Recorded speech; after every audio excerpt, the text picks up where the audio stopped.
So I did one session with her last night, right before her dinner, just desensitizing her to the sound of the rotary. No beep associated with it. So she started just at the very end to go, oh, the sound of that equals food. And she's hungry, she hasn't had lunch. So we're gonna see how that translates today, because she was kind of flinching at the sound yesterday. Let's see if she now goes, oh, it has food in it. Yeah, good girl, good girl. Yes. So she's still flinching, but she does know that it's now equaling food. Yes, good girl.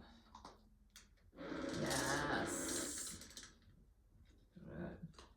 So I'm saying yes at the same time that it makes the rotary sound. So she kind of knows. And I want to do this to the point that she is not scared of that rotary. And this is good because she's hungry.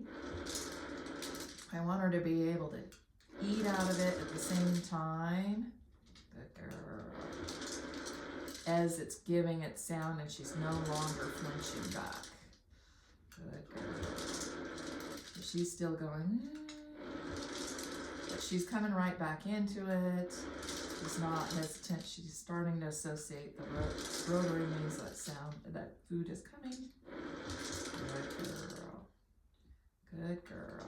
One more, two more reps. As long as she is going, oh, I can go to it. She's still taking a little step back. And that's okay. Good. Good girl. So I'm going to ask for, this is a behavior she hasn't done.